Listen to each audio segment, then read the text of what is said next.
दोस्तों जो आज की वीडियो रहेगी जिसमें हम क्या बात करने वाले हैं, हम बात करने वाले हैं गलतियों की। छोटी मोटी गलतियां हैं, लेकिन वो गलतियां छोटी से बड़ी कब हो जाती हैं, क्योंकि जब घर बढ़ रहा है तब तो वो छोटी हैं। जब उस पर लोड आएगा, धीरे धीरे एज होगी उस स्ट्रक्चर की, तो इफ़ेक्ट बढ़ता जाता है और वो क्रैक्स बड़े बन जाते हैं और फेलियर हो जाता है। तो आज की वीडियो में हम ऐसी 10 से 15 मिस्टेक के बारे में बात करने वाले हैं। आपने शायद ये मिस्टेक्स देखी भी होंगी चैनल पे, लेकिन इनको अच्छे तरीके से फिर मैंने कुछ ऐड ऑन इनमें किया है, आपके लिए फिर से मैं लेके आया हूँ। साइड विजिट्स रहेंगी, कुछ क्लिप्स रहेंगी, तो बहुत इंपॉर्टेंट वीडियो होने वाली है, एक फ्रेशर के लिए, एक ठेकेदार के लिए या किसी बिल्डर के लिए। तो इन गलतियों से सीखना। कुछ बिल्डर्स ऐसे या ठेकेदार रहते हैं जो स्कैम करते हैं, मतलब सब, मैं कॉन्ट्रैक्टर या ठेकेदार की बात नहीं कर रहा, कुछ लिमिटेड लगा लो, 10 में से एक आदमी ज़रूर होता है जो सिर्फ पैसों के लिए काम करता है, क्लाइंट के लिए नहीं।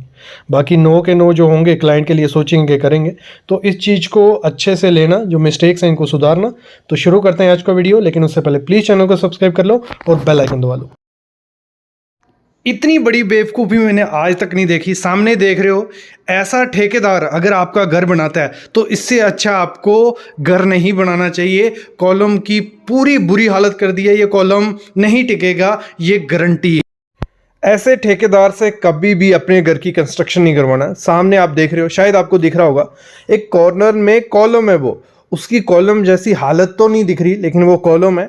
किया क्या गया है ना, तो यहाँ कंक्रीट की जो रेशो होती है वो प्रॉपर से यूज़ की गई है, नहीं की गई है। दूसरा, यहाँ जो कवर आना चाहिए, मतलब कॉलम में हमें 40 से 50 mm का कवर आना ही आना चाहिए, यहाँ कवर तक नहीं डाला है। तीसरा, जो वाइब्रेटर यूज़ करना होता है कंक्रीट में, तो वो वाइब्रेटर तक यूज़ नहीं किया गया है। और कॉलम की हालत क्या हो गई है, सामने आप देख रहे हो, सरिया बाहर दिख रहा है, हनी कॉम हो गया। तो ये जो कॉलम है ना, ये किसी काम का नहीं है। जब फ्यूचर में इसमें किया गया, इसको छुपाने के लिए ठेकेदार कुछ ना कुछ तो करेगा। क्या करेगा वो? प्लास्टर चढ़ा देगा, 30 से 40 mm प्लास्टर चढ़ा देगा। और जब प्लास्टर चढ़ा देगा, एक तो क्रैक आएगा, जब पपड़ी बन के वो निकल आएगा, जब लोड आएगा तो कॉलम कुछ नहीं कर पाएगा, आपका घर गिर सकता है। तो ये धोखाधड़ी से बचो, ऐसा काम कभी मत करवाओ आप लोग। अगर आपके घर में भी मिस्त्री या ठेकेदार ऐसा कुछ कर रहा है, आपके कंक्रीट, आपका कॉलम, बीम में कुछ ऐसा दिख रहा है, तो आज ही आज उस मिस्त्री या ठेकेदार को निकाल दो, नहीं तो घर का कबाड़ा पक्का है, कॉलम और बीम का कोई काम नहीं रहेगा। बाकी मैं बताऊंगा कि देखो क्या होता है कि जब भी हम स्टील को बाइंड करते हैं, अगर वो पोजीशन से इधर उधर हो जाए तो उसको बेटर वे से पोजीशन में कैसे लाते हैं, वो एक अच्छा आपको पता होना चाहिए। वो मैं बताऊंगा अगली वीडियो में अपनी। लेकिन ये जो मिस्टेक, आज मिस्टेक की वीडियो है, तो ये जो अभी कर रहे हैं ये एक बहुत बड़ी मिस्टेक है। जो उसको क्या कर रहे हैं, हीट अप करके बाहर को पोजीशन में ला रहे हैं, तो ये ख़राब है, क्योंकि उसकी स्ट्रेंथ ख़त्म हो जाती है इससे अगर आप ऐसे पोजीशन उसको करोगे तो उसकी जो स्ट्रेंथ होगी वो बिल्कुल ख़त्म हो जाएगी। सामने आप देख रहे हो, जैसे बार है हमारा, उसको हीट अप करके उसकी पोजीशन में ला रहे हैं, लेकिन ये गलत तरीका है। ये मिस्टेक जो की जाती है स्टील बाइंडिंग में, वो की जाती है। ये सामने आप देख रहे हो कि डिस्टेंस क्या हो रहा है, एक जगह 200 है, एक जगह 150 है। क्या है, जो वर्टिकल बार है उसमें स्पेसिंग बराबर नहीं है। होता क्या है, जब भी ड्राइंग बनती है, जब कुछ भी होता है, तो जो वर्टिकल बार होते हैं उनको इसी हिसाब से डिज़ाइन किया जाता है कि उनमें लोड प्रॉपरली मतलब डिवाइड वे से डिस्ट्रीब्यूट हो। लेकिन इसमें साइड पे क्या किया जाता है, देखो, एक सरिया दूर है, एक पास है, एक दूर है, मतलब कोई पोजीशन में नहीं है। तो ये बहुत बड़ी मिस्टेक है कि आपका सरिया क्या होता है, दूर दूर, क्योंकि जो भी डिज़ाइन किया जाएगा उसको क्या किस हिसाब से किया जाएगा कि पोजीशन में रहे। और जो सबसे बड़ी मिस्टेक अगली की जाती है, जो स्टीरअप रहते हैं हमारे, स्टीरअप इसलिए रहते हैं कि जो वर्टिकल वार हो हमारे, वो क्या करें, स्टीरअप को टाई करके रखें कि बाद में इन फ्यूचर अर्थक्वेक वगैरह या हॉरिजॉन्टल फोर्सेस लगे, कि जो वर्टिकल बार अपनी पोजीशन में रहे।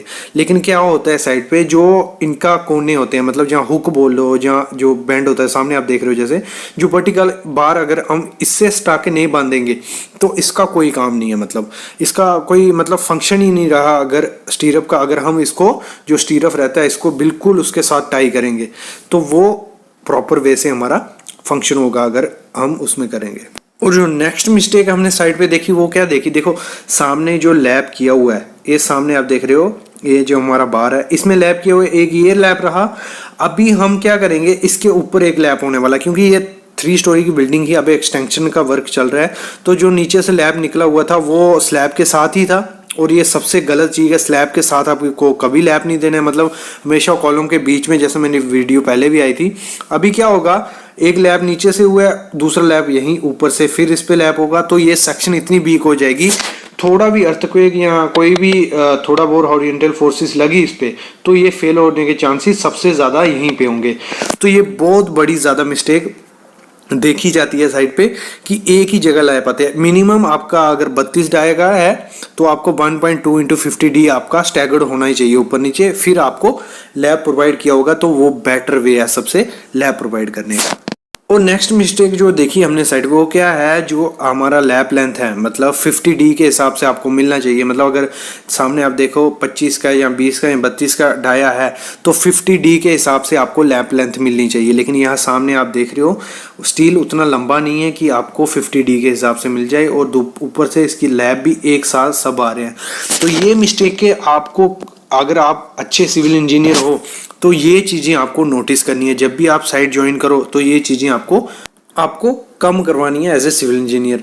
और बाकी जो बेसिक चीज़ें हो गई स्टील की, कि जो हुक चेक करनी होती है आपको कि हुक प्रॉपर उन्होंने प्रोवाइड की है 10D या नहीं की है, ये चीज़ें बेसिक चीज़ें आ गई। बाकी जो चीज़ें मैंने 3-4 आज आपको बताई तो काफ़ी इंपॉर्टेंट चीज़ें हैं। एज ए सिविल इंजीनियर कभी भी स्टील का काम करवाओ आप साइट पे जाके, तो ये चीज़ें आपको देखनी है। वर्टिकल बार का स्पेसिंग प्रॉपर होनी चाहिए, जो लैप है वो प्रॉपर वे से प्रोवाइड किया जा रहा है नहीं, और जो डायमेंशन मतलब डेविएशन है कॉलम की, मतलब 400x400 का, वो प्रॉपर है कि नहीं, क्योंकि अगर उसको जैकल प्रोवाइड करनी पड़ी तो उसकी स्ट्रेंथ 50% स्ट्रेंथ उसकी कम हो जाती है अगर आप उसमें जैकल वगैरह प्रोवाइड करोगे। सबसे पहले मैं ईंट दिखाता हूँ आपको। ये सामने जो ईंट देख रहे हो, ये मैंने सिर्फ मतलब 100 mm से नीचे गिराई, ये टूट गई। ऐसी ईंट अगर आपको मिलती है, ये सस्ते में मिल जाएगी, 3 से 4 रुपए में ऐसी ईंट मिल जाएगी। आपको कभी भी ऐसी ईंट अपने घर में यूज़ नहीं करनी है। ये तो सस्ती होगी लेकिन ये पकी नहीं होगी, जब पानी इसको लगेगा ये पिघल जाएगी, सेटलमेंट होगा, क्रैक होगा। ऐसी ईंट आपको अपने घर में कभी यूज़ नहीं करनी है। सबसे बेकार ईंट हम जिसको बोलेंगे 3rd क्लास ब्रिक, वो ये ब्रिक है।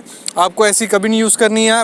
थोड़ी कॉस्टली रहेगी, जो अच्छी ब्रिक रहेगी वो आपकी 6 से 7 रुपये में पड़ेगी, लेकिन वो अच्छी ब्रिक रहेगी, उसकी लाइफ भी अच्छी रहेगी और वो अच्छे से आप यूज़ कर सकते हो। और इसमें 2 चीज़ें होती हैं, एक ब्रिक निकलती है इलेक्ट्रिक भट्ठे से, एक जो फायर से पकाई जाती है।